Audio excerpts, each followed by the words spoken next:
Muy buenas noches, Rubén. Muchas gracias, y Claudia. Muchas gracias por su asistencia a esta segunda sesión de la estrategia Aprendiendo con mi tutor, donde pues yo he elaborado unas diapositivas para ustedes, que es sobre el manejo del riesgo, bueno, y unos indicadores relacionados con riesgo, portafolios de inversión y metodologías de optimización. Eh, bueno, ahorita me está escribiendo Liliana.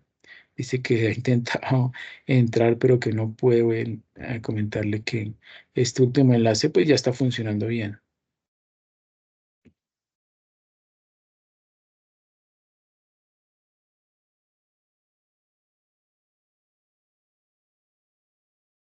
Bueno, pronto ahorita se une. Bueno, entonces primero que nada les agradezco mucho el que hayan podido asistir. También les agradezco que hayan desarrollado la actividad paso número 5. Ya pues yo vi la actividad de Rubén, de Claudia también. Creo que le faltan son las diapositivas. Y bueno, veo que van a acabar con muy buenas calificaciones. Voy entonces en este momento a compartir pantalla.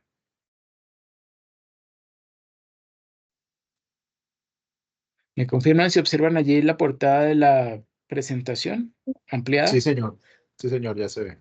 Perfecto, muchas gracias. Entonces, nuevamente les comento, el tema que vamos a ver hoy es riesgo, portafolios de inversión y metodologías de optimización.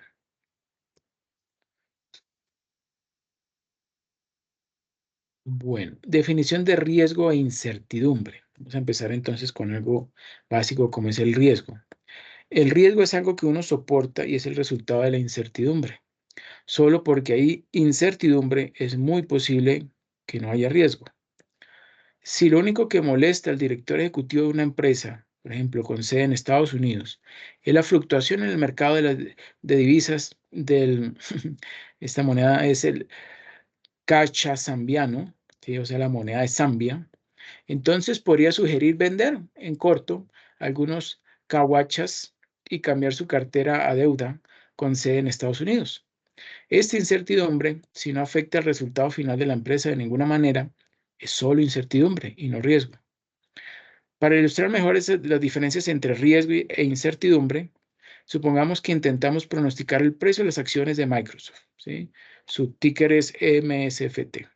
Supongamos que MSFT actualmente tiene un precio de $25 por acción y los precios históricos muestran una volatilidad del 21,89%.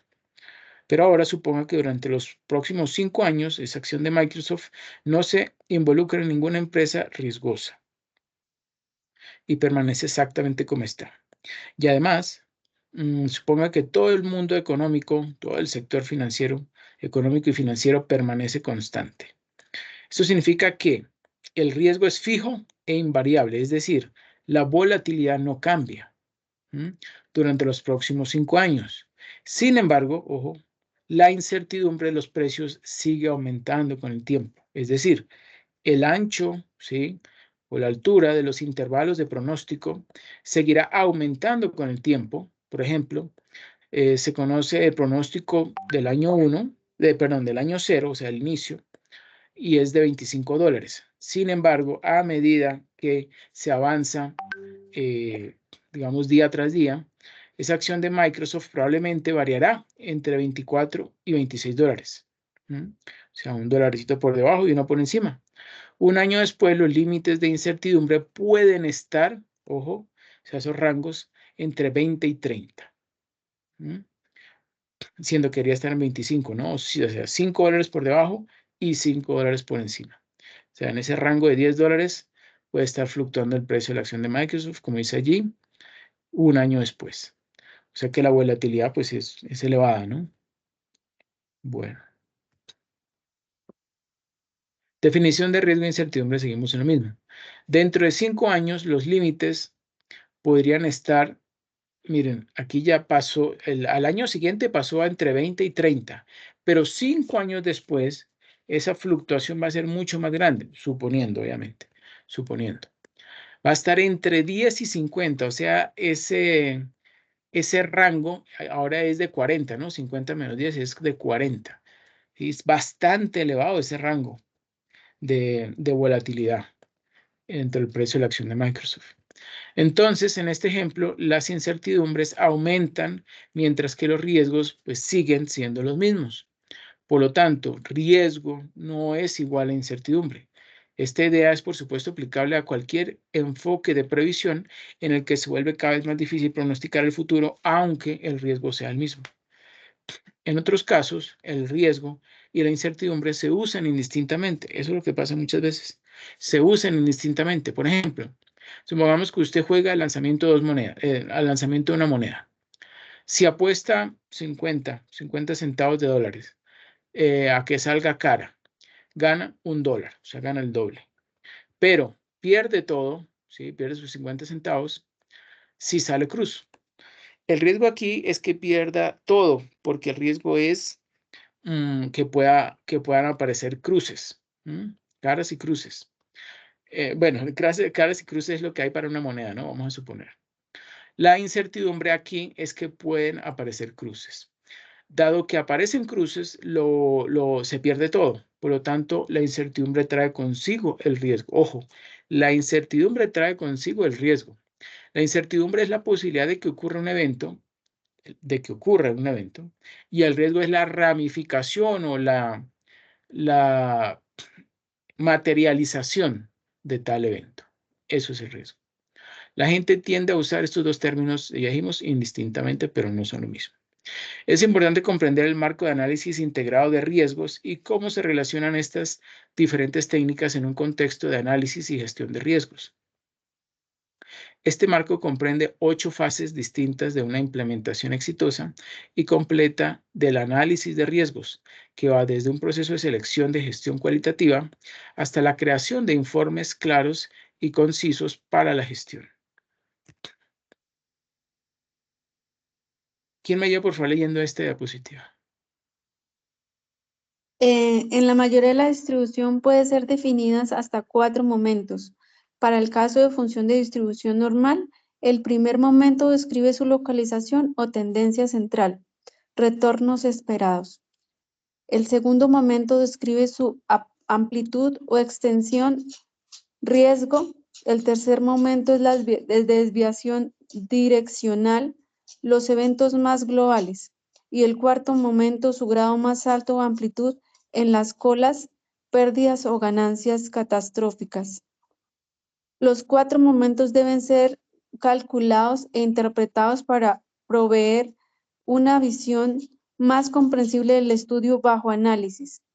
El simulador de riesgo provee resultados de los 4 momentos en su tabla de estadísticas, en la gráfica de pronóstico.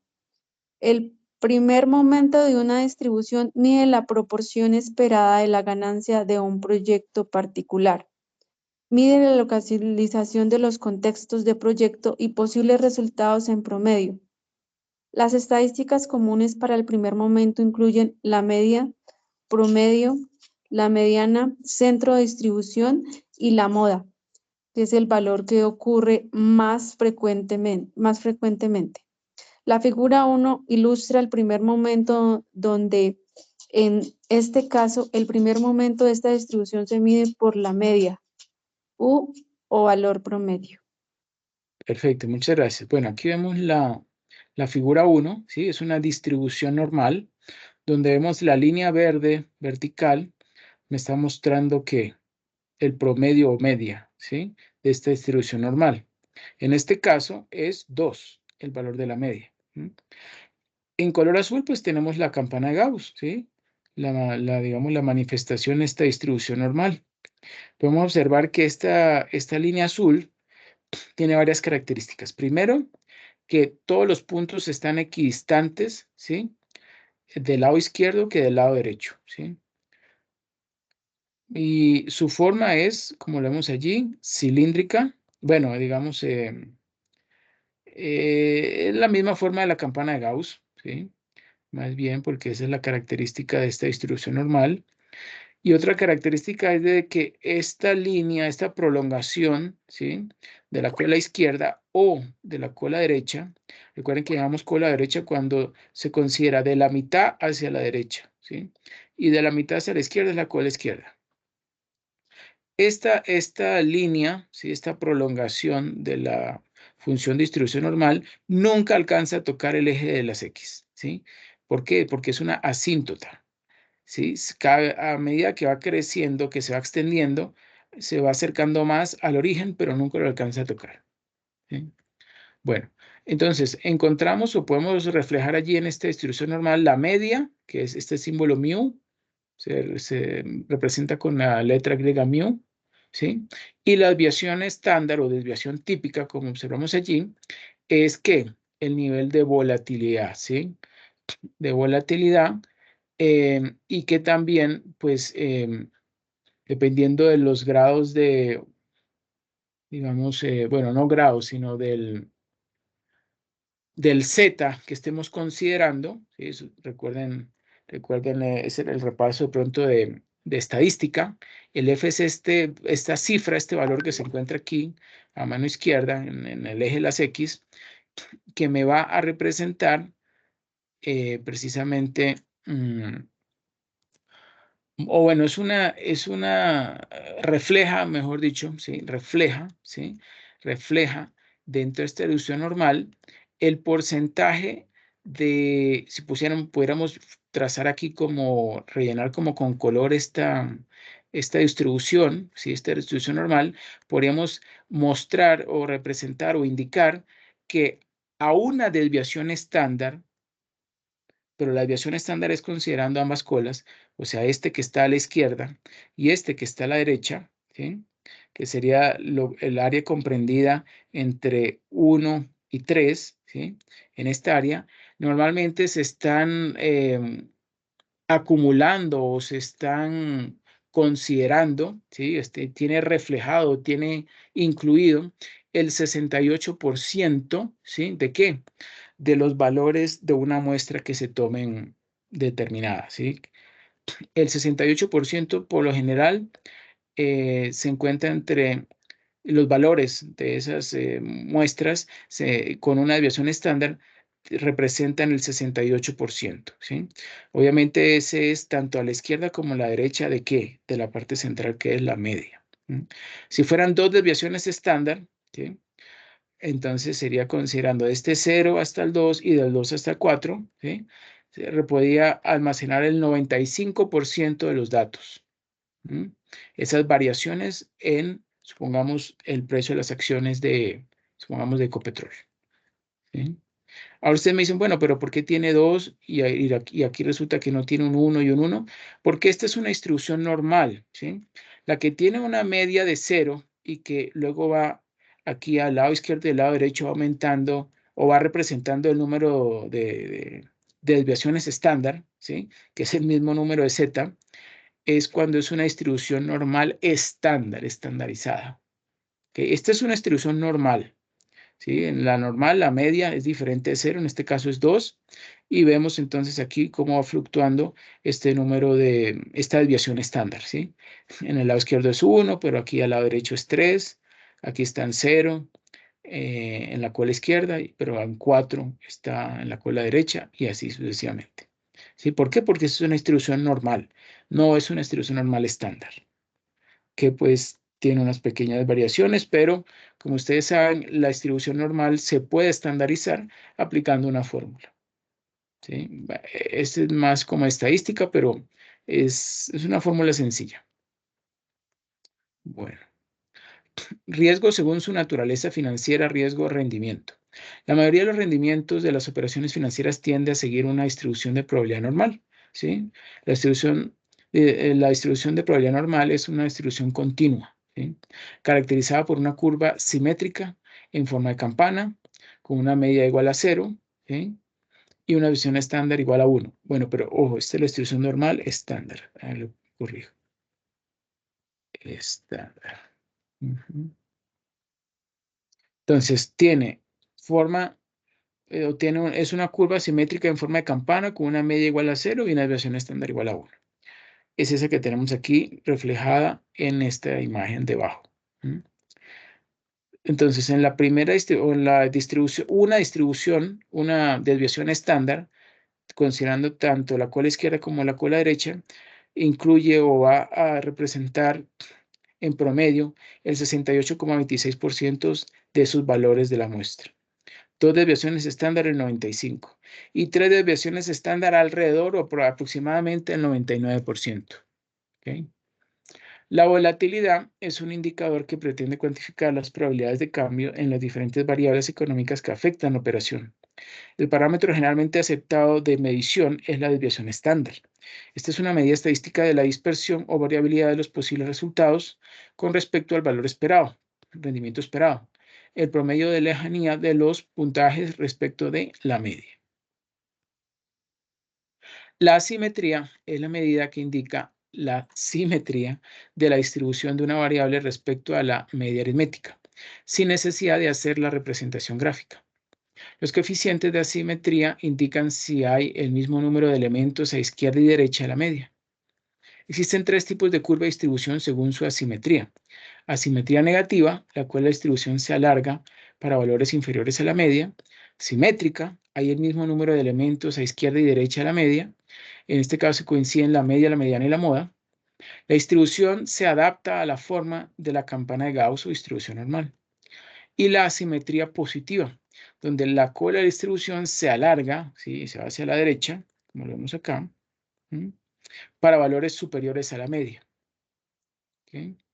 Miren que esta distribución es la normal, digamos, es la tradicional, que es simétrica, miren, simétrica, y la media está exactamente en la mitad de esta campana de Gauss.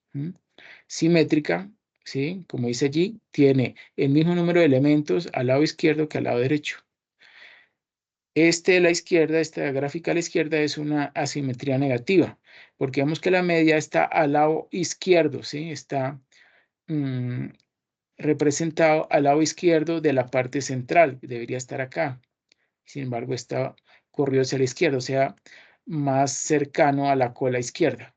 Bueno, la simetría es el tercer momento, ¿no? De una distribución normal.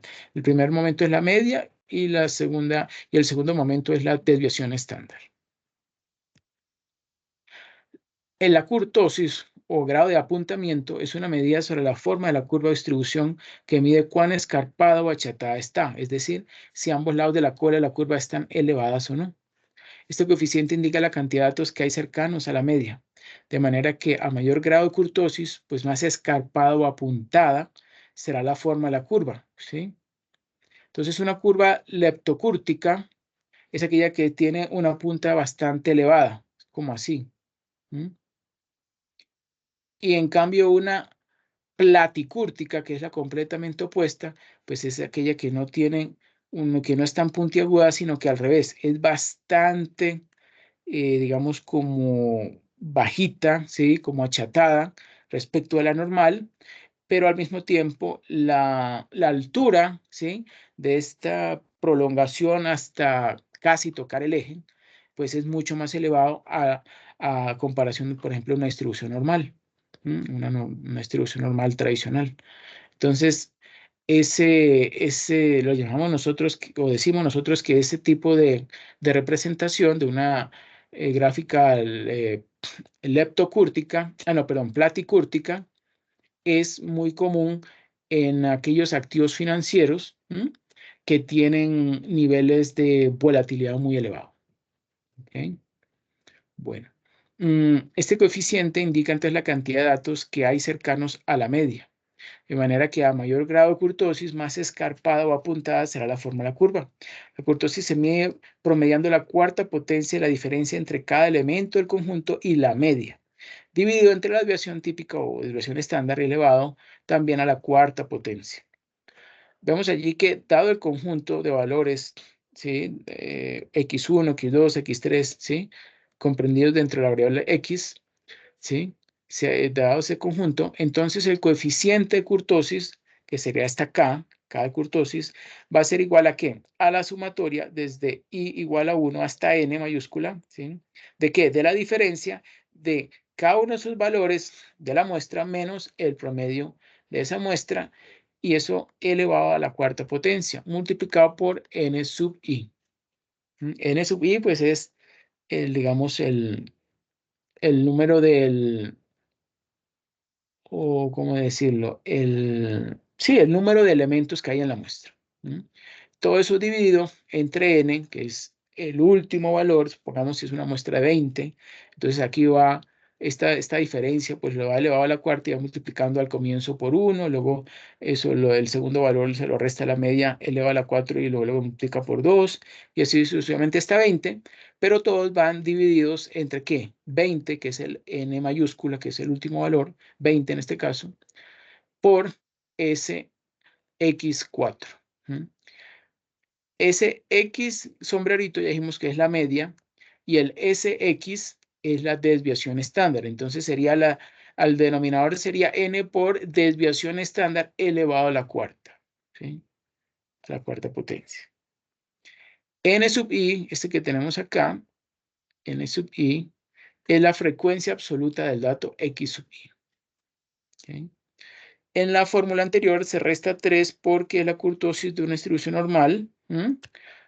Digamos, si este resultado de exceso de kurtosis nos da 5, pues entonces, y yo sé que una distribución normal tiene una kurtosis de 3, entonces realmente el exceso de kurtosis no sería de 5, sino que sería de 2, ¿sí? Porque la kurtosis, digamos, en términos simétricos o para la distribución normal, es de 3. Todo lo que esté por encima se le resta 3 y obtendríamos el valor del exceso de kurtosis. ¿Okay? Bueno, entonces en este caso, en la fórmula anterior, se resta 3 porque es la kurtosis de una distribución normal. Entonces la kurtosis valdrá 0 para la normal, ¿sí? Tomándose a esta como referencia. Cuando los datos están agrupados o agrupados en intervalos, la fórmula del coeficiente de kurtosis se convierte en, miren que es muy parecida a esta, la diferencia es que al final le resta 3.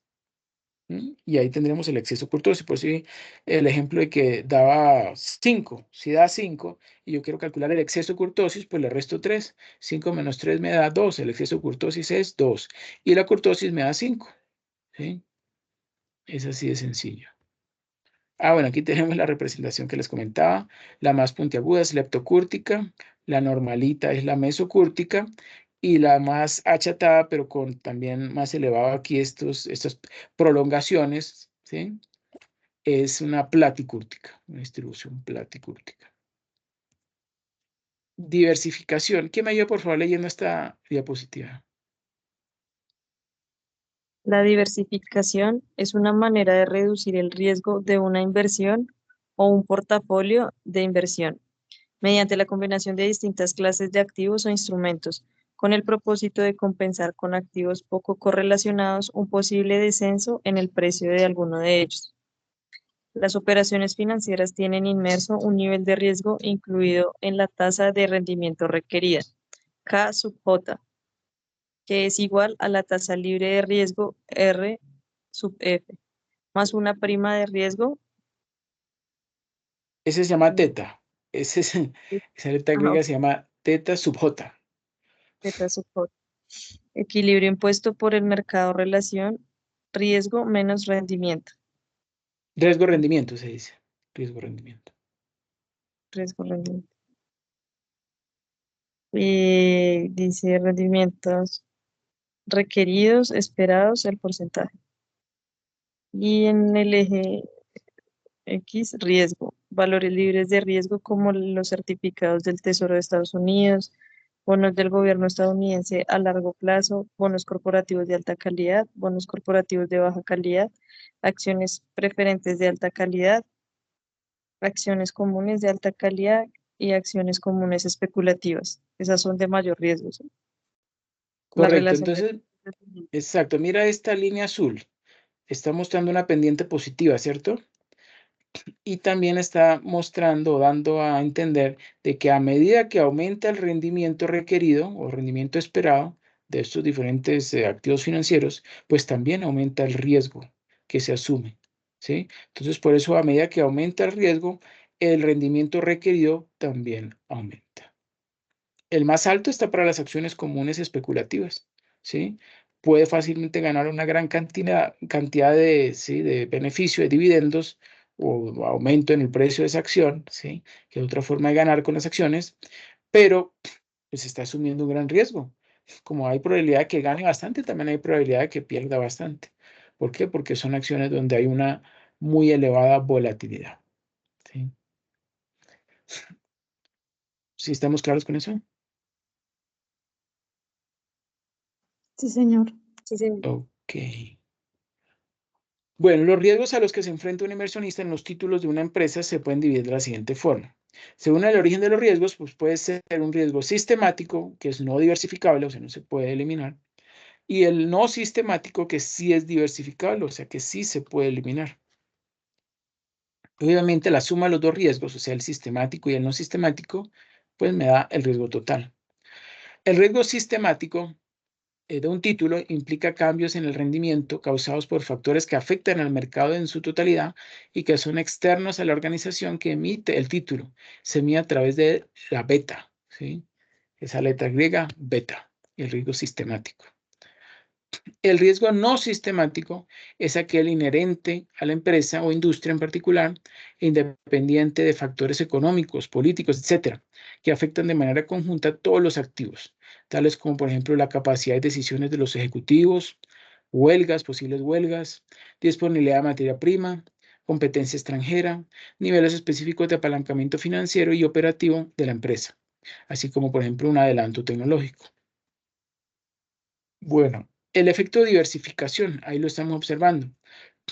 Miren el caso del riesgo, el riesgo no sistemático, ojo, hay dos riesgos. El riesgo sistemático, que es esta línea horizontal que vemos allí, ¿sí? Ese es el riesgo sistemático que está representado o que está incluida dentro de esta flechita de color azul, que tiene obviamente un origen aquí en 0 en el riesgo, pero sube aquí, no sé, dámosle un valor de 5, ¿sí? Ese sería el riesgo sistemático. El riesgo sistemático es el riesgo que no es diversificable, ¿sí? Es un riesgo que, para verlo en forma más sencilla, corresponde, por ejemplo, a variables que no puede controlar la empresa, ¿sí? Como, por ejemplo, los cambios en el mercado, ¿sí? Por ejemplo, algo así como el rendimiento que está ofreciendo el mercado. Otra cosa podría ser la inflación, podría ser otra medida, el desempleo, etcétera, etcétera, ¿sí? O sea, esos son riesgos que la empresa no puede controlar, no puede prever, no puede proyectar, ¿sí? En el momento, en el instante en que a nadie se le ocurre, puede aparecer entonces un incremento elevado en las tasas de interés o en las tasas de cambio, en la inflación, el aumento en el desempleo, etcétera, etcétera, ¿sí? Eso es riesgo sistemático. Y el riesgo no sistemático es el que sí puede controlar la empresa, digamos, teniendo una buena o mala gestión, y ese riesgo no sistemático es, bueno, al menos en términos teóricos, es hasta es posible eliminarlo, ¿sí? O sea, que no haya riesgo no sistemático, si dentro de un portafolio de inversión, pues se logra una diversificación, ¿sí? Una diversificación de esos activos que componen un portafolio de inversión. ¿Y cómo se logra? Y uno dice, no, pero con cualquier activo que yo meta en un portafolio voy a conseguir ese efecto de diversificación. No, no es con cualquier tipo de instrumentos o activos financieros. Toca determinar cuáles son y el origen, ¿sí? O el mercado o el sector económico que afecta o digamos en el caso de una empresa, si estamos hablando entonces de la gestión o de la operación que está aplicando, llevando a cabo un gerente financiero que es excelente, pues no va a ser la misma uno que acabó de entrar y que sustituyó a ese que tenía mucha experiencia. Muy posiblemente esa falta de experiencia de ese gerente financiero, pues va a hacer que no se logre una correcta diversificación del riesgo, ¿sí? Porque por ejemplo, compra acciones, invierte todos los recursos en acciones de Estados Unidos y resulta que hubo una caída en la bolsa de valores y las acciones perdieron, por decir algo, un 4% durante una semana. Bueno, ese es un riesgo, digamos que Es difícil para la empresa eliminar por completo ese riesgo no sistemático porque pues, la gestión de ese gerente financiero no fue la más adecuada. Y eso se puede controlar, se puede manejar, es por medio de indicadores y de, digamos, la buena selección que hayan hecho los socios o dueños de la empresa al elegir pues ese gerente financiero. El coeficiente de correlación o covarianza, este simbolito le llamamos Rho, ¿sí? Rho. Es un indicador que mide el grado de relación lineal que existe entre los rendimientos de dos activos en un periodo de tiempo. Por ejemplo, ya considerando ese coeficiente de correlación, si hay una correlación positiva perfecta, ¿sí? Entre el activo A y el activo B, entonces se vería representado por medio de una línea, ¿sí? Una línea punteada, sino sí, un segmento de recta, ¿sí? Que tiene una pendiente del 45%. Mire que parte aquí del origen y sigue subiendo, ¿sí? Con una pendiente positiva. Y tiene 45 grados, ¿no? Un ángulo de 45 grados. Es cuando hay una correlación positiva perfecta, ¿sí? Es decir, que ese Rho, ese coeficiente de correlación es igual a 1 positivo. Pero, ¿qué pasa si ya esa correlación, aunque es perfecta, ya no es positiva sino negativa? Pues eso va a haber representado con un valor de -1 en ese coeficiente de correlación. Y miren allí entonces cómo, por ejemplo, a diferencia de ya digamos, la ubicación de esa pendiente es digamos, corrida como al lado izquierdo y volteada, algo así como, que podemos decir, unos 180 grados, ¿sí? 180 grados. Y ahí entonces la pendiente deja de ser positiva y pasa a ser negativa, es decir, que va disminuyendo a medida, o sea, va disminuyendo la tasa de rendimiento a medida que va aumentando la tasa de rendimiento, ¿sí? En este caso, pues tasa de rendimiento de C, del activo financiero C, respecto a la tasa de rendimiento del activo D. Y también puede ser que no haya ningún tipo de correlación entre, por ejemplo, la empresa A y bueno, el producto A y el producto B, ¿sí? No se forma ningún tipo de línea. Aquí hay una regresión, una correlación positiva, ¿sí? Y aquí también hay una correlación, pero aquí hay una correlación positiva perfecta, porque tiene digamos, una pendiente positiva, pero también puede haber una correlación perfecta negativa, que es, digamos, como esto volteándolo hacia la izquierda, ¿sí? Donde a medida que va disminuyendo la tasa de rendimiento, ¿sí? La tasa de rendimiento va disminuyendo, pero ¿qué? Se va corriendo hacia la derecha, o sea, va aumentando la tasa de rendimiento del activo D. Y si no hay ningún tipo de relación entre ese activo A y B o entre ese activo C y D, pues se dice que no hay o sea, la correlación es cero, ¿sí? El movimiento de esa acción A no tiene nada que ver o no puede pronosticar en nada, en ninguna forma, el comportamiento o el rendimiento de el activo B. ¿Okay? Matriz de correlación. Su finalidad es presentar todos los posibles coeficientes de correlación entre las posiciones que componen un portafolio de inversión. Se utilizan para determinar la forma como coviarán los retornos de un activo frente a otro.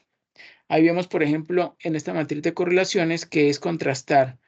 En este caso, donde hay valores de 1, es porque ellos mismos están contrastándose, ¿sí? Bavaria con Bavaria, pues me va a dar entonces ya no o mejor dicho, me da una correlación perfecta, igual a 1. Lo mismo si considero esa correlación entre almacenes éxito y también almacenes éxito, que sería en esta posición, pues hay una correlación perfecta. Y así cuando coinciden ambos, el que está aquí en el eje, digamos, en las filas y este que está en las columnas, cuando coinciden uno con otro, pues hay una correlación perfecta y por eso da un valor de 1. Pero cuando no lo hay, pues ahí sí da un valor entre 0 y 1. ¿Sí? Que puede ser positivo cuando están ubicados aquí en la parte superior, ¿sí? de esta esta línea imaginaria o de esa correlación perfecta. Y en cambio aquí al lado izquierdo y abajo, mire que tiene en muchos casos, pues es una correlación negativa, o sea, un valor negativo en esa correlación. Los riesgos, según su naturaleza financiera, se pueden clasificar en 3 grupos, que son riesgos de mercado, riesgos de crédito, riesgos de liquidez. En la mayoría de los casos existe correlación entre uno y otro tipo de riesgo. Bueno, ¿quién me ayuda por favor leyendo la teoría de selección de carteras de Markowitz? A través de la teoría de selección de portafolios, Portfolio Selection Theory, desarrollada por Harry Markowitz, Premio Nobel en 1990, durante la década de los años 50, se formalizó matemáticamente la idea de la diversificación de inversiones, es decir, el riesgo puede reducirse sin cambiar el rendimiento esperado de la cartera, para lo cual se requieren los siguientes supuestos básicos del modelo. Primero, el rendimiento de cualquier título o cartera es descrito por una variable aleatoria subjetiva, cuya distribución de probabilidad para el periodo de referencia es conocida por el inversor. El rendimiento del título o cartera será medido a través de su esperanza matemática. Segundo, el riesgo de un título o cartera viene medido por la varianza o desviación típica de la variable aleatoria representativa de su rendimiento. Tercero, el inversor preferirá aquellos activos financieros que tengan un mayor rendimiento para un riesgo dado o un menor riesgo para un rendimiento conocido. A esta regla de decisión se le llama conducta racional del inversor. Esta teoría trata de establecer cuáles son las carteras que proporcionan el mayor rendimiento para un riesgo dado, al mismo tiempo que soportan el mínimo riesgo para un rendimiento conocido. Estas carteras se llaman eficientes. El conjunto de carteras eficientes se puede determinar resolviendo las siguientes condiciones y función. Perfecto, muchas gracias, Rubén. Bueno, aquí tenemos entonces, no vamos a entrar con mucho detalle, pero para que ustedes vean cómo este es un ejemplo de una función objetivo, que es usó Harry Markowitz, restricciones paramétricas, restricciones presupuestarias y lo que llamamos la no negatividad, para que no se presenten valores negativos. En esta figura, este E asterisco, que está por ejemplo acá, y este B asterisco que está acá, o sea que está en restricciones paramétricas, son los parámetros que varían, ¿sí? Pues de ahí que la programación se denomine paramétrica, lo que implica ir dándole valores a ambas variables para que el programa nos diga en todo momento cuál es la mejor cartera para cada valor de ambas variables. Por lo tanto, el resultado de ambos programas será el conjunto de carteras eficientes, que ahorita lo vamos a ver. Probablemente el aspecto más importante del trabajo de Markowitz, de Harry Markowitz, fue mostrar que no es el riesgo de un activo, ¿sí? Medido por la varianza de sus rendimientos. Ojo que la varianza es la desviación estándar elevado al cuadrado, o sea que está en términos cuadráticos. Lo que debe importar al inversor sino es la contribución que dicho activo hace al riesgo, o sea, a esa varianza de la cartera. Esto es una cuestión de su covarianza con respecto al resto de los títulos que componen la cartera. De hecho, el riesgo de una cartera depende de la covarianza de los activos que la componen y no del riesgo promedio de los mismos. De esta manera, la decisión de poseer un título o activo financiero no debe tomarse únicamente comparando su rendimiento esperado y su varianza con respecto a los otros, sino que depende de los otros activos que desee poseer. En resumen, los activos no deben valorarse de forma aislada, sino en conjunto. Esta idea es hoy aceptada universalmente por los administradores de fondos. Las críticas al modelo media varianza. Una vez que la comunidad académica fue consciente de la evolución causada por Harry Markowitz, ¿sí? Pues comenzó a analizarla pormenorizadamente buscando sus puntos débiles, como siempre, ¿no? Las principales críticas al modelo fueron las siguientes. Primero, ¿los inversores son tan racionales como supone el modelo? Se pregunta uno. ¿Cuál es la respuesta? Pues puede que los inversores o inversionistas sean racionales, pero puede que su racionalidad no sea capturada adecuadamente por el modelo. Eso sí es bastante lógico también. Segundo, se pregunta uno, ¿es la varianza la medida adecuada del riesgo? Ojo, de no ser así, el modelo de optimización de la combinación rendimiento-riesgo, ¿sí? Ese binomio rendimiento-riesgo, aún podría seguir siendo útil cambiando la forma de medir el riesgo. Si los rendimientos no se distribuyen exactamente de forma normal, la varianza no capturará todo el valor del riesgo.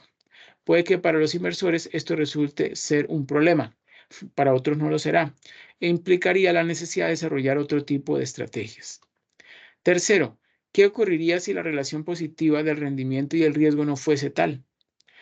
Pues a pesar de las críticas a la teoría de la selección de carteras de Markowitz, su contribución ha sido fundamental, porque gracias a él la diversificación, ¿sí?, que es esa reducción en el riesgo, pero que no influye en el rendimiento, pues se ha convertido en una especie de religión entre los inversionistas y para los portafolios de inversión. Bueno, ¿quién me ayuda por favor leyendo esta diapositiva?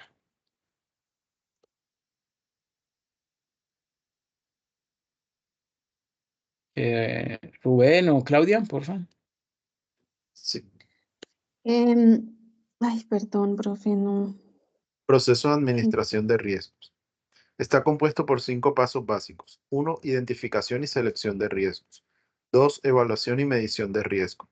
3. Establecimiento de límites de aceptación de los riesgos. 4. Selección e implementación de métodos de administración de riesgos. Y 5. Monitoreo y control. 1. Identificación y selección de riesgos. Identificar los riesgos a los que se encuentra expuesta la empresa, teniendo en cuenta las características propias de la misma, de tal forma reconocer la vulnerabilidad ante los riesgos de mercado, crédito, liquidez, legales, operativos, etc. Y sus factores de riesgo asociados tales como tasas de interés, tipos de cambio, inflación, tasa de crecimiento, cotizaciones de las acciones, incumplimiento, insolvencia, entre otros, en función del riesgo actual y potencial identificado.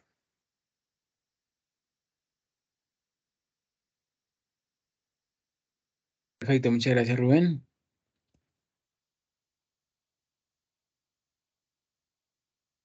Bueno, el segundo. Claudia, ¿me ayudas leyendo esta diapositiva, por favor? Señor. Administración de riesgos. Evaluación y medición de riesgos.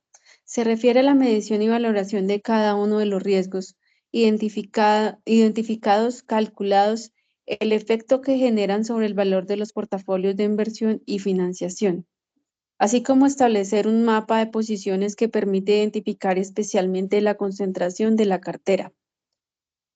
3. El establecimiento de límites de aceptación al riesgo.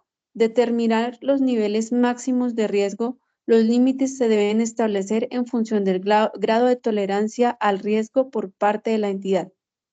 El capital que se requiere arriesgar, la liquidez de los mercados, los beneficios esperados, la estrategia del negocio y la experiencia del tomador.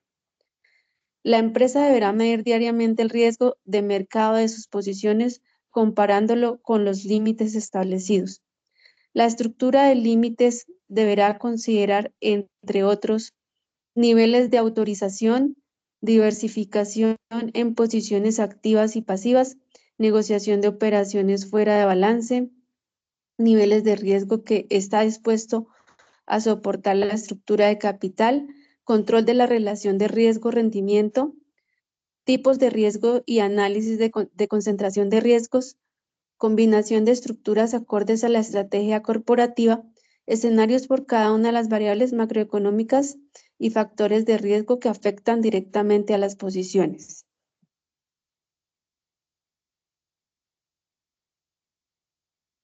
Perfecto, muchas gracias, Claudia. Bueno. Y cuarto, selección de métodos de administración de riesgos. Miren estas 4 subcategorías. Estos son de métodos de administración de riesgos. Primero, o 4.1, evitar el riesgo. Se toma la determinación de no proceder a formalizar la operación que genera el riesgo. 4.2, gestionar el riesgo. Se acepta el riesgo, pero se reduce a su nivel mínimo, optimizando la relación o el binomio riesgo-rendimiento. 4.3, absorber el riesgo. Es cubrir con sus propios recursos el riesgo al que se encuentra expuesta la empresa. 4.4, transferir el riesgo. Es trasladar a un tercero el riesgo al que está expuesta la empresa, ya sea vendiendo la posición o adquiriendo una póliza de seguros. Quinto, monitoreo y control. Se valora la calidad del desempeño de los modelos de identificación y medición de los riesgos financieros, así como el cumplimiento y eficiencia de los límites establecidos. A través del monitoreo se reconocen oportunamente las deficiencias de la administración de riesgos. En esta etapa se hará seguimiento a los indicadores de relación seleccionados en la etapa anterior y se determinará la eficiencia de los mismos en la gestión de riesgos financieros. Departamento de riesgos. Es un órgano independiente de las unidades que ejecutan las transacciones de inversión o de financiación, encargado de la identificación y administración de todos los riesgos a los que se encuentra expuesta la empresa. Responsable del diseño y adopción del sistema de administración de riesgos. Producirá y analizará reportes diarios sobre los resultados de los modelos internos, incluyendo una evaluación de la relación entre los límites y las medidas de riesgo. El departamento de riesgos deberá ser independiente del front office, ¿sí? O sea, que atiende o que maneja directamente la relación con el cliente, y reportar directamente a la alta gerencia. Asimismo, deberá regularmente realizar pruebas de análisis retrospectivo, o sea, un backtesting a los modelos. También este departamento es el encargado de desarrollar funciones de middle office, es decir, ejecutar funciones de control interno, medición y administración de riesgos financieros, así como controlar el cumplimiento de los límites y las políticas aprobadas. Los procesos de negocio pueden clasificarse en front office, a través de los cuales se tiene contacto con los clientes externos, procesos de middle office, que se encargan de la administración y control de los riesgos, y procesos de back office, donde se realizan las operaciones y actividades del soporte. Aquí tenemos una imagen entonces de lo que hace el front office. Se encarga entonces de captura de información para las posiciones disponibles, mercado de divisas, instrumentos derivados, cupos, bloqueos, rangos, instrumentos de renta variable e instrumentos de renta fija, ¿sí? Y los negocia, obviamente, porque es el que tiene contacto directo con el cliente. El middle office, pues allá no tiene contacto directo con el cliente, pero sí obviamente con el front office. Entonces provee información para análisis y control de la gestión. Y el back office, ¿sí? El que está allá, digamos, como escondido, que no tiene contacto directo con el cliente, ¿sí? Es algo operativo, pues se encarga del cierre de las operaciones, de la administración del portafolio y de la contabilidad, digo, la contabilización de esas operaciones. Ahora veamos rápidamente la evaluación y medición del riesgo de mercado. Medidas de riesgo rentabilidad. Una vez identificados los riesgos, se deben establecer medidas que relacionen el riesgo y la rentabilidad de las posiciones ajustadas al riesgo. Entre otras medidas de riesgo y rentabilidad tenemos el valor en riesgo o VAR. ¿Qué es ese VAR? Es la máxima pérdida estimada, ¿sí? En un intervalo de tiempo con un nivel de confianza determinado y que proporciona una medida resumida del riesgo de mercado, ¿sí? El riesgo de mercado es un mercado que no se puede diversificar, ¿sí? O sea, es un riesgo sistemático. Capital en riesgo. Se refiere al capital de la empresa expuesto al riesgo, que será igual al VAR, o sea, el Value at Risk o valor en riesgo, más los costos financieros asociados. El RORAC es otra medida que significa Return on Risk Adjusted Capital, o en español, rendimiento del capital ajustado al riesgo, ¿sí? Es una medida de tasa de rendimiento comúnmente utilizada en el análisis financiero, donde se evalúan varios proyectos, esfuerzos e inversiones en función del capital en riesgo.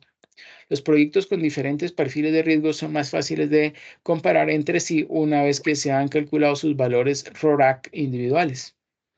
El capital en riesgo determina el monto mínimo de capital que se debe asignar a una posición para no entrar en quiebra en caso de producirse la mayor pérdida estimada. Por tanto, esta cartera deberá financiarse con recursos propios o ajenos, lo que supone un costo adicional asociado a la posición, pero a su vez unos rendimientos de ese capital en activos libres de riesgo. Capital en riesgo igual al VAR, Value at Risk, más costos financieros menos compensación de capital.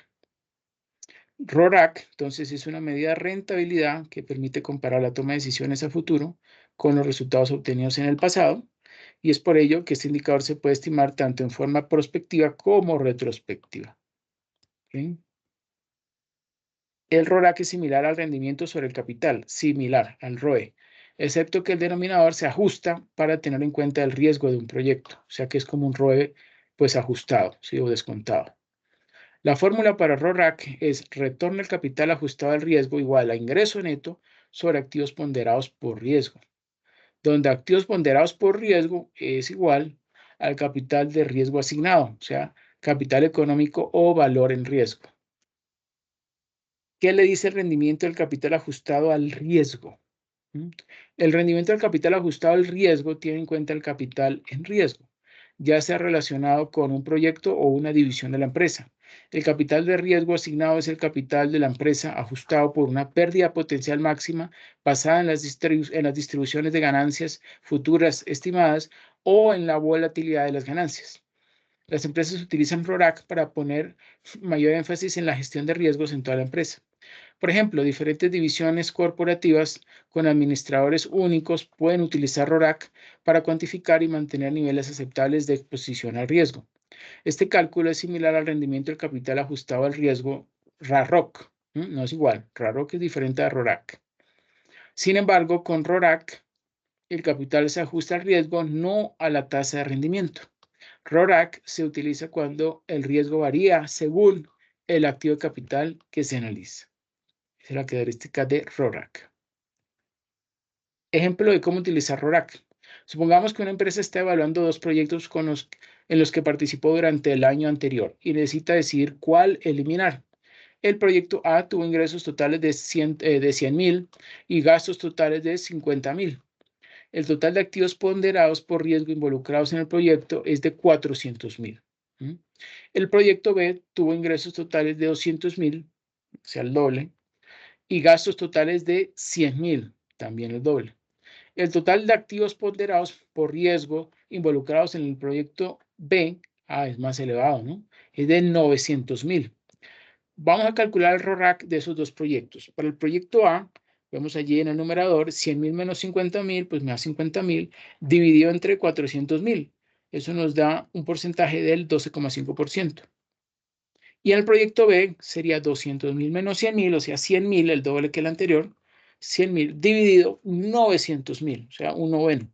Y ahí sí nos da menor, nos da un RORAC del 11,1%. Por tanto, ¿ustedes cuál escogerían? ¿El del proyecto A o el del proyecto B?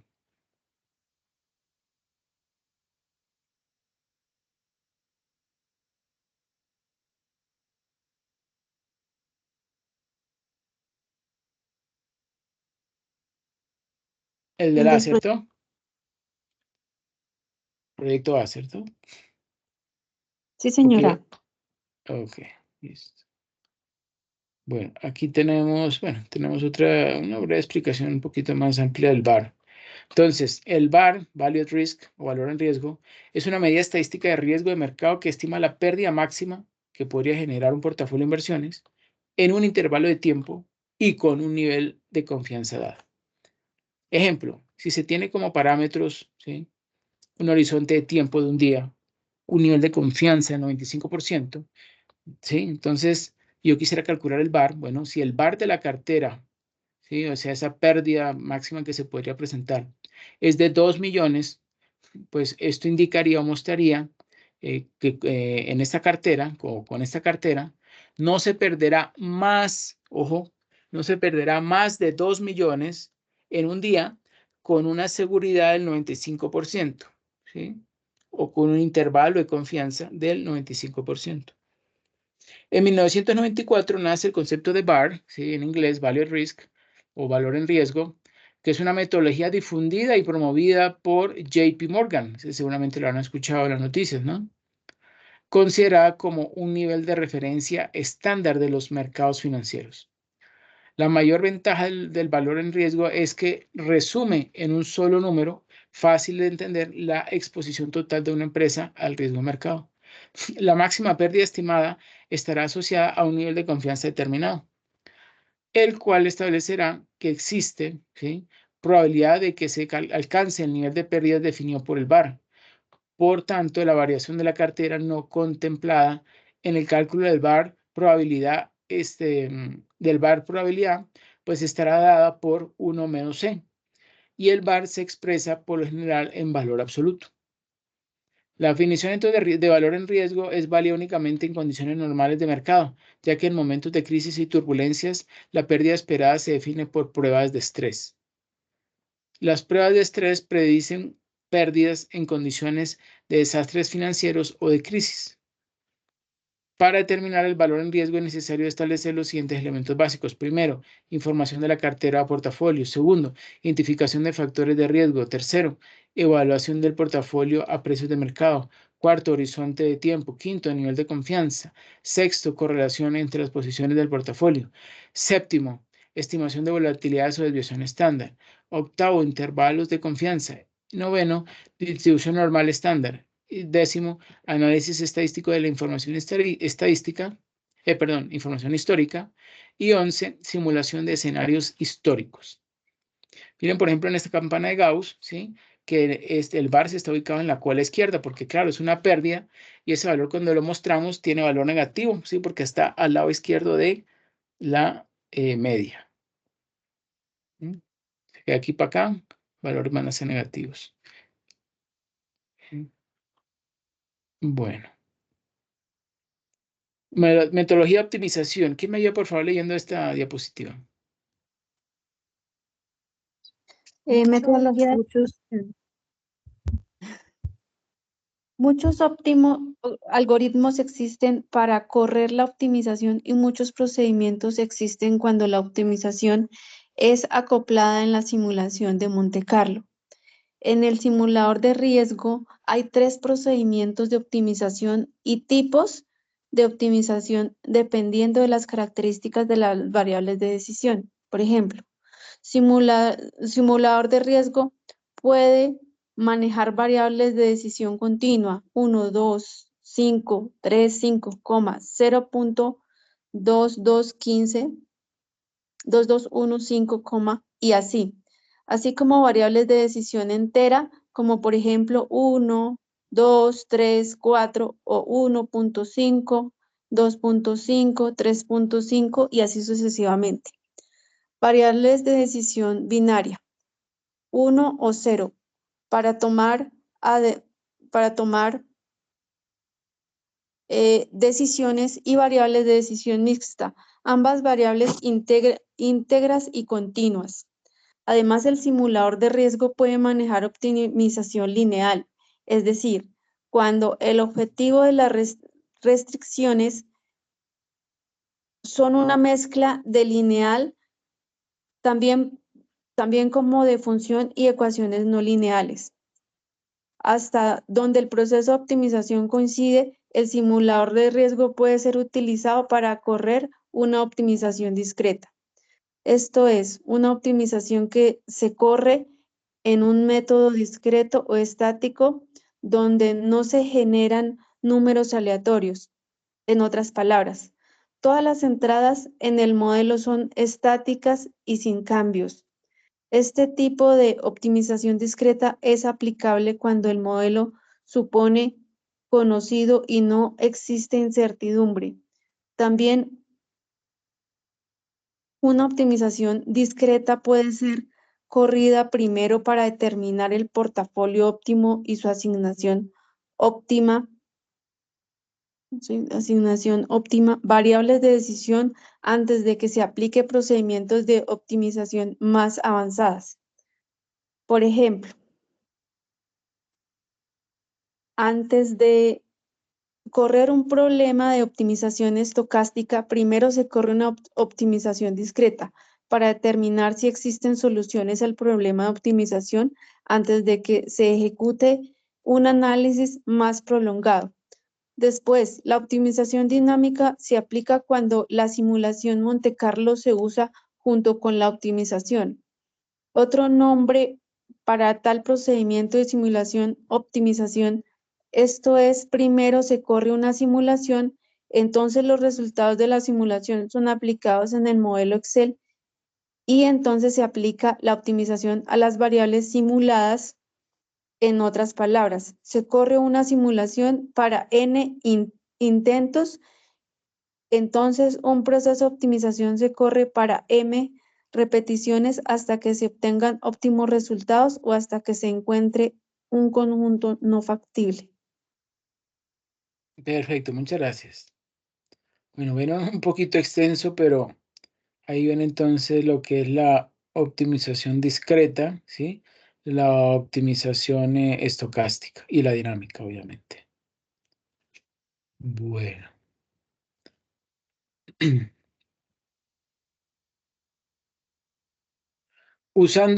Yo continúo. Usando el módulo de optimización del simulador de riesgo, o sea, el Risk Simulator, se puede escoger cuáles estadísticas de pronóstico y de supuesto usar y reemplazar en el modelo después de que se corra la simulación. Por lo tanto, estas estadísticas de pronóstico pueden ser aplicadas en el proceso de optimización, que ustedes obviamente ya lo hicieron. Este enfoque es útil cuando se tiene un modelo grande con muchos pronósticos y supuestos interactuando, y cuando algunas de las estadísticas de pronóstico se requieren en la optimización. Por ejemplo, si la desviación estándar de un supuesto o pronóstico se requiere en el modelo de optimización, como por ejemplo calcular el coeficiente Sharp o el índice Sharp en la colocación activa, y los problemas de optimización, ¿sí? Donde tenemos la media dividida por la desviación estándar del portafolio, entonces se debe usar este enfoque. Finalmente, un proceso de optimización de frontera eficiente, o Efficient Frontier en inglés, aplica los conceptos de incrementos marginales y evaluación de precios sombra, o sea, el famoso shadow pricing, en la optimización. Esto es, ¿qué sucedería a los resultados de la optimización si una de las restricciones fuese ligeramente relajada? Digamos, por ejemplo, si la restricción de presupuesto se establece en 1 millón, ¿qué pasaría con el resultado del portafolio y las decisiones óptimas si la restricción fuera ahora de 1,5 millones o de 2 millones? Y así sucesivamente. Pues este es el concepto en finanzas de frontera eficiente de Markowitz en inversión, donde si la desviación estándar del portafolio se le permite incrementar ligeramente, entonces uno se pregunta qué beneficios adicionales generará el portafolio. Este proceso es similar al proceso de optimización dinámico, con la excepción de que a una de las restricciones se le permite cambiar y con cada cambio se corre el proceso de simulación y optimización. Este proceso se aplica manualmente usando el simulador de riesgo. Es decir, se corre una optimización dinámica o estocástica, entonces vuelve a correr otra optimización con una restricción y repite ese procedimiento varias veces. Ese proceso manual es importante, ya que al cambiar la restricción, pues el analista puede determinar si los resultados son similares o diferentes, y por ende que sea digno de análisis adicional, o para determinar qué tan lejos debe ser el incremento marginal en la restricción para obtener un cambio significativo en el objetivo y las variables de decisión. ¿Okay? Índice de Sharpe. ¿Quién me ayuda, por favor, leyendo el concepto del índice de Sharpe? Índice de Sharpe. El índice de Sharpe es uno de los métodos más utilizados para medir los rendimientos relativos ajustados al riesgo. Compara los rendimientos históricos o proyectados de un portafolio en relación con un punto de referencia de inversión con la variabilidad histórica o esperada de dichos rendimientos. La tasa libre de riesgo sirve para indicar los costos mínimos hipotéticos de endeudamiento de un inversionista. De manera más general, representa la prima de riesgo de una inversión frente a un activo seguro, como una letra o un bono del tesoro. Cuando se compara con los rendimientos de un sector económico, el índice Sharpe proporciona una medida de rendimiento ajustado al riesgo que no se puede atribuir a dichas afiliaciones. El índice es útil para determinar en qué medida el exceso de rentabilidad histórica estuvo acompañado de un exceso de volatilidad. Si bien los rendimientos excesivos se miden en comparación con un punto de referencia de inversión, la fórmula de desviación estándar mide la volatilidad en función a la variación de los rendimientos de su media. La utilidad del índice se basa en el supuesto de que el registro histórico de rendimientos relativos ajustados al riesgo tiene al menos algún valor predictivo. El índice de Sharpe puede ayudar a explicar si el exceso de rendimientos de una cartera se puede atribuir a decisiones de inversión inteligente o simplemente a la suerte y el riesgo. Cuanto mayor sea el resultado del índice Sharpe IS, más rentabilidad se habrá obtenido por cada punto de riesgo asumido.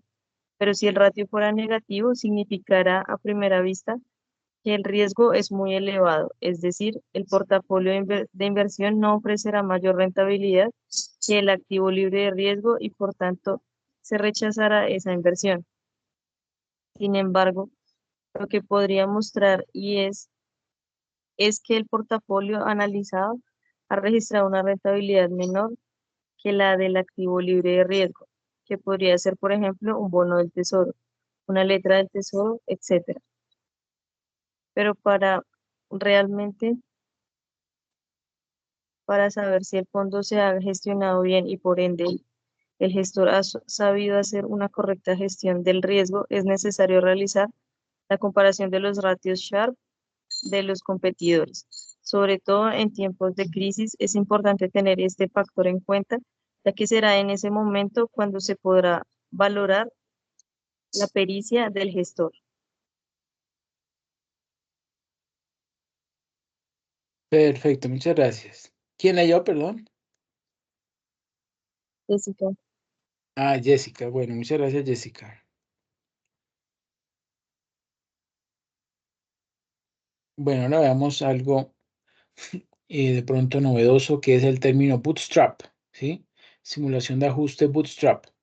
Viene el refrán en inglés que es to pull oneself up by one's own bootstraps, ¿sí? Eso se refiere a que mejorar una situación personal en la vida a través de los esfuerzos propios. Y aquí es aplicable porque este método usa la distribución de las estadísticas, ¿sí? Para analizar las actitudes de las estadísticas mismas. La simulación no paramétrica, o sea que uno sigue una distribución normal, es simplemente escoger al azar pelotas de golf de una gran canasta con reemplazo, donde cada pelota de golf pues está basada en puntos de datos históricos. Suponga que hay 365 pelotas de golf en la canasta, representando 365 puntos de datos históricos, ¿sí? O sea, los días de un año. Imagine si usted quiere que el valor de cada pelota de golf escogida al azar sea escrito en una gran pizarra. Los resultados de las 365 pelotas escogidas con reemplazo son escritos en la primera columna de la tabla, con 365 filas de números. Las estadísticas relevantes, por ejemplo, media, mediana, desviación estándar y así sucesivamente, son calculados en esas 365 filas. El proceso entonces se repite, digamos, 5.000 veces. ¿Sí? La pizarra se llenará ahora con 365 filas y ¿qué más? Y 5.000 columnas, eso es muy grande, ¿no? Por ende, 5.000 juegos de estadísticas. Esto es, habrá 5.000 medias, 5.000 medianas y 5.000 desviaciones estándar. Y así sucesivamente. Son tabuladas y sus distribuciones mostradas. La estadística de las estadísticas relevantes entonces es tabulada, donde de estos resultados uno puede indagar qué tan confiables son las estadísticas, o sea, los resultados obtenidos. En otras palabras, en una simple simulación de 100.000 intentos, digamos que el promedio de pronóstico resultante es de 5. ¿Qué tan cierto es este resultado para el analista? Pues la aplicación de Bootstrap le permite al usuario conocer el intervalo de confianza de la estadística de media calculada, indicando la distribución de las estadísticas. Finalmente, los resultados de la aplicación de Bootstrap son importantes, pero de acuerdo a la ley de los grandes números y el teorema del límite central en estadística, pues la media de las medias muestrales es un estimador insesgado y se aproxima a la media verdadera de la población cuando el tamaño de las muestras pues se aumenta también. La simulación, entonces, Bootstrap es una técnica simple que estima la confiabilidad o exactitud de las estadísticas de pronóstico u otra muestra de datos sin analizar. Esencialmente, la simulación Bootstrap se usa en pruebas de hipótesis. Los métodos clásicos empleados en el pasado confiaban en fórmulas matemáticas para describir las actitudes de las estadísticas de muestra. Estos métodos suponen que la distribución de una estadística de muestra se aproxima a una distribución normal, haciendo el cálculo de la estadística del error estándar o intervalo de confiabilidad relativamente fácil.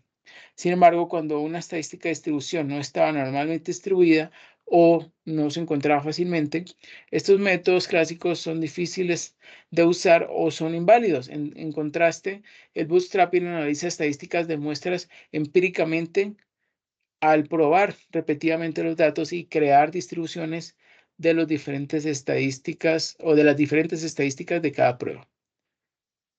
Bueno, ahí es el procedimiento para llevarlo a cabo, ¿no? Corre una simulación, seleccione simulador de riesgo, herramientas, autosuficiencia no paramétrica, seleccione solo un pronóstico, ¿sí? Que puede ser esos que ya vimos, un pronóstico para aplicar Bootstrap, seleccione luego estadísticas para aplicar Bootstrap e ingrese el número de intentos Bootstrap y de clic OK. Y luego se le da clic OK, como se observa allí en esta figura número 15. Aquí ven el OK, ¿no? Bueno, y tenemos un ejemplo, una gráfica de simulación de ajuste del Bootstrap. Y bueno, seguimos ahí con el Bootstrap y conclusiones. ¿Quién me ayuda, por favor, leyendo estas conclusiones? La leo yo, Conclusiones. profe. Ok, una de las Conclusión. dos. El modelo combinado VAR-CVAR, que permite satisfacer los requerimientos regulados y a la vez tener una visión cuantitativa y sistemática del comportamiento dinámico de las potenciales pérdidas extremas, la correcta cuantificación y análisis sistemático de las interrelaciones dinámicas entre los múltiples factores de riesgo son esenciales para una adecuada toma de decisiones de inversión.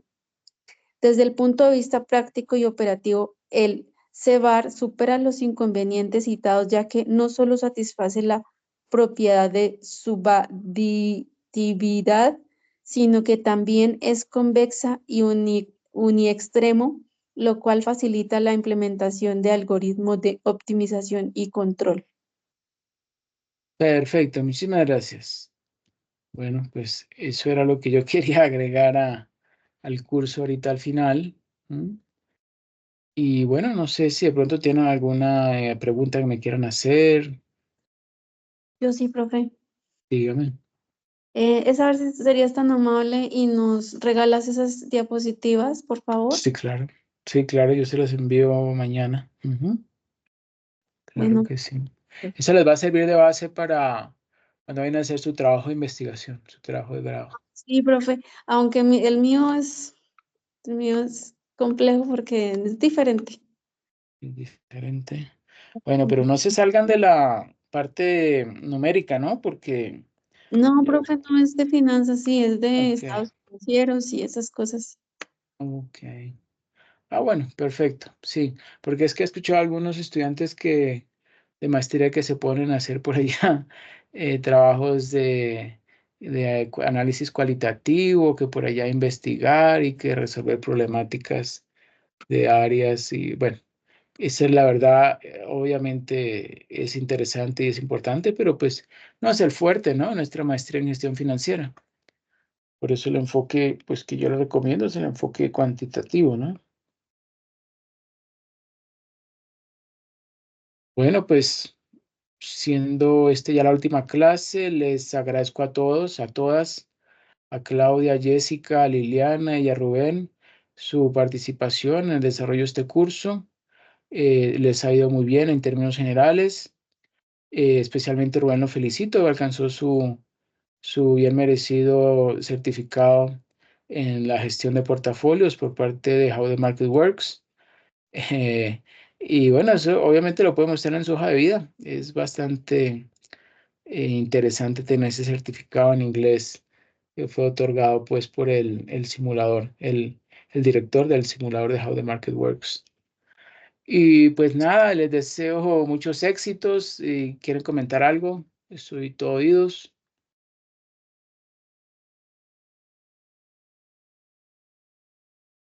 Rubén iba a decir algo, me parece. Ah, no, profe, no, pues darle las gracias porque creo que fue bastante provechoso este curso, por lo menos para mí. Siento que fue bastante provechoso entender sobre todo lo que tiene que ver con el mercado de valores y el tema de las acciones, que no ha sido como mi conocimiento fuerte en experiencia, pero creo que me voy con una claridad bastante amplia del tema.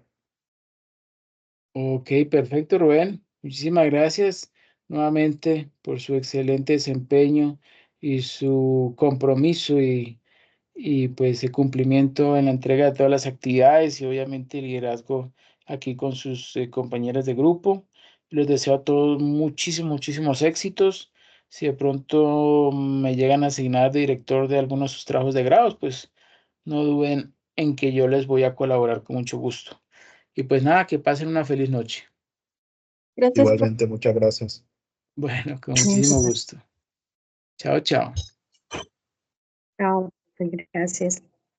Chao, chao.